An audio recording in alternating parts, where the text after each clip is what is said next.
ఈ రోజుల్లో ప్రతి ఒక్కరికి బ్యాంక్ అకౌంట్ అనేది తప్పనిసరి. ఆన్లైన్ ట్రాన్సాక్షన్స్ పెరుగుతున్న కొద్దీ బ్యాంక్ అకౌంట్ హోల్డర్లు కూడా పెరుగుతున్నారు. కొందరు ఒక బ్యాంక్ అకౌంట్ కాకుండా 3-4 బ్యాంక్ అకౌంట్స్ మెయింటైన్ చేస్తూ ఉంటారు. స్టూడెంట్ నుండి ఉద్యోగి, వ్యాపారి వరకు ప్రతి ఒక్కరూ 2-3 అకౌంట్స్ ఉంటున్నాయి. బ్యాంక్ అకౌంట్ ఒకటి కంటే ఎక్కువగా ఉంటే ఏమవుతుందో చాలా మందికి తెలియదు. దీనిపై బ్యాంకులు ఏమైనా ఫైన్ విధిస్తాయా? బ్యాంక్ ఖాతాలకు సంబంధించి కొత్త మార్పు ఏం జరిగింది? ఎక్కువ ఖాతాలు ఉంటే ఫైన్ కట్టాలట.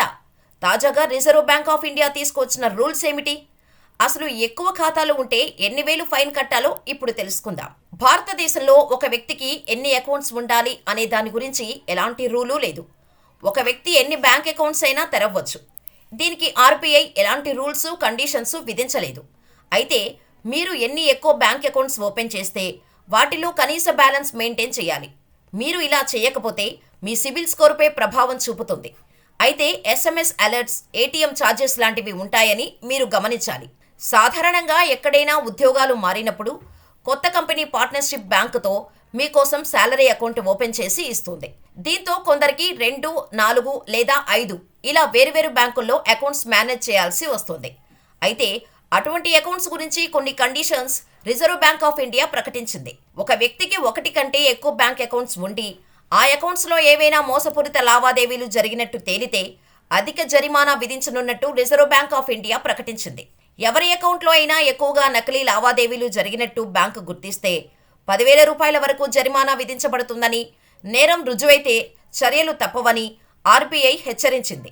జరిమానా విధించబడిన వ్యక్తి జరిమానా చెల్లించడంలో విఫలమైతే బ్యాంకులు చట్టపరమైన చర్యలు తీసుకునేందుకు కూడా ఆర్బీఐ అనుమతి ఇచ్చింది. ఈ కొత్త నిబంధనల ప్రకారం ఒక వ్యక్తికి ఎక్కువ బ్యాంకుల్లో 2 లేదా ఎక్కువ ఖాతాల్లో ఏదైనా అనుమానంగా లావాదేవీలు జరిగితే జరిమానా చెల్లించాల్సి ఉంటుందని గుర్తుంచుకోండి. ఇలాంటి సమస్యలు రాకుండా ఉండాలని ఖాతాను సరిగ్గా నిర్వహించడం తప్పనిసరి. అయితే మీ అకౌంట్ల నుంచి చెల్లుబాటయ్యే ట్రాన్సాక్షన్లను కొనసాగించినంత వరకు ఎలాంటి హాని లేదు, ఇబ్బందులు ఉండవు. ఎక్కువ బ్యాంక్ అకౌంట్స్ ఉండటం వల్ల నష్టం ఏంటంటే అన్నిటినీ ఉపయోగించలేం. ఎక్కువ రోజులు బ్యాంక్ అకౌంట్ వాడకుంటే, ట్రాన్సాక్షన్స్ చేయకుంటే అది ఇన్యాక్టివ్గా మారే అవకాశం ఉంటుంది. అప్పుడు ఇబ్బందులు ఎదుర్కోవాల్సి వస్తుంది. చాలా అకౌంట్లు ఉండటం వల్ల రిజర్వ్ బ్యాంకు రూల్స్ ప్రకారం ఆయా అకౌంట్లలో ఖచ్చితంగా మినిమం బ్యాలెన్స్ మెయింటైన్ చేయాలి. ఎందుకంటే ఆయా బ్యాంకులు తమ సర్వీసులపై ఛార్జీల్ని వసూలు చేస్తుంటాయి. మినిమం బ్యాలెన్స్ ఛార్జీలు, ఏటీఎం ఛార్జీలు, పాస్బుక్, చెక్ బుక్, ఎస్ఎంఎస్ ఛార్జీలు ఇలా చాలానే ఉంటాయి. బ్యాంక్ అకౌంట్లో కనీస బ్యాలెన్స్ మెయింటైన్ చేస్తున్నట్టయితే అప్పుడు ఆ ఖాతా సరిగా నిర్వహించవచ్చు. ఇతర ఛార్జీల బారీ నుంచి తప్పించుకునేందుకు అవసరమైన అకౌంట్లు మాత్రమే ఉంచడం మేలు.